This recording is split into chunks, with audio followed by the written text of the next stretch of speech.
দিতে পারো। আল্লাহ নবী যখন বললেন, সাহাবে তারা বললেন, ইয়া রাসূলুল্লাহ, ইয়া হাবিবাল্লাহ, ওগো নবীজি, নামাজ আদায় করেছি, বাড়িতে যাইতে পারবো কিনা সন্দেহ আছে।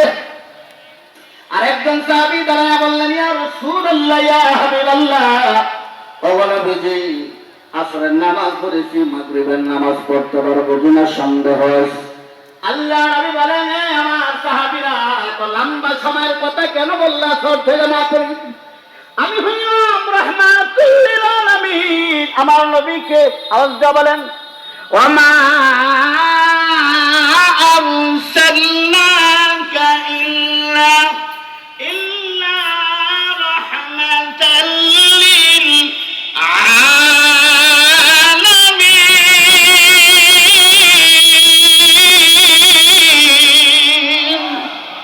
আমার আল্লাহ আমাকে রাহমাতুল লিল আলামিন হিসাবে পাঠাইছেন। আল্লাহ নবী বলেন, সাহাবীরা, আমার কাছে অনুমতি নিয়ে আসবে মালাকুল মউত। আমার অনুমতি ছাড়া আসবে না। এটা আমার শান, আমার ইজ্জত, ঠিক না বেটা? আমার শান, আমার ইজ্জত। তারপর আমি নবী আসসালামু আলাইকুম ওয়া রাহমাতুল্লাহ বলে ডান দিকে সালাম ফিরাইয়া, সাথে সাথে আসসালামু আলাইকুম বলে বাম দিকে ডাকটা ফিরাইতে কত ঘন্টা সময়? কত ঘন্টা আছে?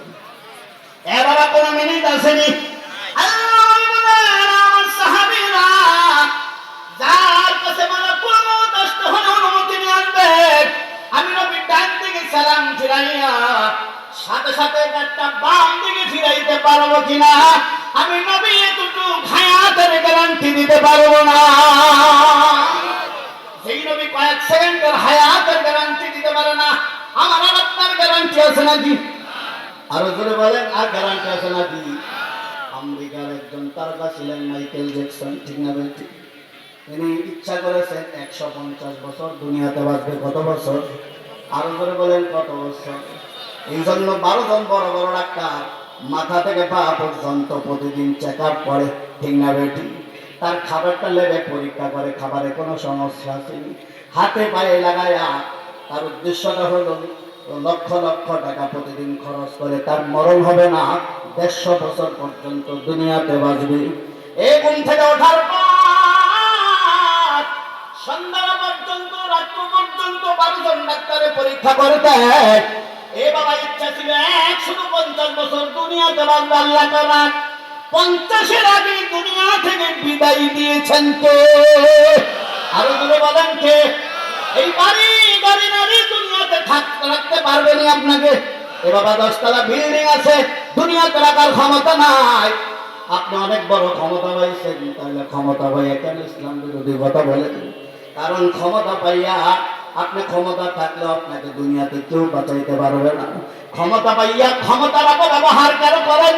অর্থ সম্পত্তি আমার আল্লাহ নিয়ামত দিয়েছেন, ঠিক না ঠিক? নিয়ামতের শুকরিয়া আদায় না করে আপনি শুকরিয়া আদায় করেন না। এজন্য বাবা, যার যখন মরণ আছে, মরণ লেখা আছে, সকলে মরণ হবে, দুনিয়া কেউ বাঁচাইতে পারবে না। সকলেই মরণ হয়ে গেল। মালাকুল মউত আজরাইল মরণ হয়ে গেছে, মনে আছে না নাই? আজরাইল দুনিয়ার জমিন থেকে বিদায় হয়ে গেছে। বলতে থাকলে বলুন, বাকি আছে কে? আপনি বলেন, কে? আকাশ জমিনের মালিক আমার আল্লাহ। আমার আপনার সৃষ্টিকর্তা কে? আল্লাহ তাআলা ছাড়া পৃথিবীর আর কেউ বাকি নাই। আমার আল্লাহর মরণ হবেনি। আরো জোরে বলেন, আল্লাহর যদি মরণ হয় বান্দার অবস্থাটা কি হবে, ঠিক না বেটি?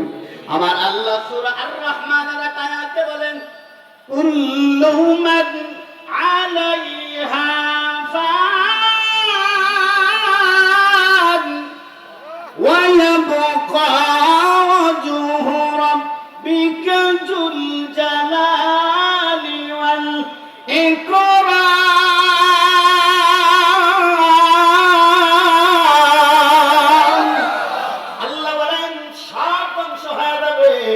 সম্মান এবং ইজ্জতের মালিক মহান আল্লাহ থাকবেন। আরো জোরে বলেন, আল্লাহ উন্নয়তে বলেন, আল্লাহর মরণ হবে না কেন? আল্লাহ ছাড়া কোনো মাবুদ আছে নাকি? মূর্তি কি আমাদের খোদা? প্রভু? নাউজুবিল্লাহ। মূর্তির কাছে যে মাথা নত করলে, মূর্তির কাছে যে যদি কিছু চাই, ইমান আছে না গেছে? আরো জোরে বলেন আছে না গেছে? মুসলমান তো মূর্তির কাছে যাইতে পারে না, ঠিক না বেঠি? কারণ মূর্তি এটা খুদা না হুদা, ঠিক না বেঠি? মূর্তির কোনো মরণ নাই, কারণ যার হায়াতই নাই তার মরণ নাই, ঠিক না বেঠি? হায়াত যাদের আছে তাদের না মরণ আছে, মূর্তির তো হায়াতই নাই, মানুষ বানাইছে, এটার আবার মরণ আছে নাকি? আরো জোরে বলেন, তাহলে মূর্তি কি খুদা না হুদা? আরো জোরে বলেন কি? আল্লাহ তাআলা আয়াতে বলেন আল্লাহ ছাড়া কোনো মাবুদ নাই, এটা আমার কথা না, বলেছেন কে? আল্লাহু লা ইলাহা ইল্লাহু,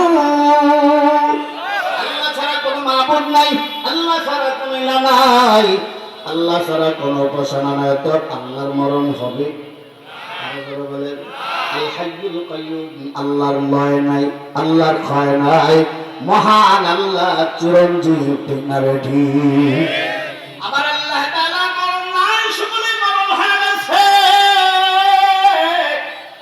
আল্লাহ তাআলা কতদিন থাকবেন এটা আমার আল্লাহই ভালো জানেন। আল্লাহ তাআলা এই আকাশ তো ধ্বংস, জমিন ধ্বংস, কিয়ামত হয়ে গেছে। আল্লাহ তাআলা ইসরাফিল আলাইহিস সালামকে জীবন দান করে আবার ইসরাফিলকে বললেন, আরে ইসরাফিল, তুমি তোমার সর্বশেষ দায়িত্বটা পালন করো। ইসরাফিল সিংহায় একটা ফু দাও। এ বাবা, আগের ফুৎকার আকাশ ধ্বংস জমিন ধ্বংস করেছেন কি? ক্ষমতা ফুয়ের নাম আর আল্লাহ। আরো করে বলেন কার? এখন সর্বশেষ একটা ফুৎকার দাও, নির্দেশটা কার? আল্লাহ তাআলা যখন নির্দেশ দিবেন অবস্থাটা কেমন হবে এই কথাটা আমার আল্লাহ কোরআনে বলেন। আল্লাহ বলেন সুম্মা নুফিখা ফীহি উখরা ফাইযা হুম কিয়ামুন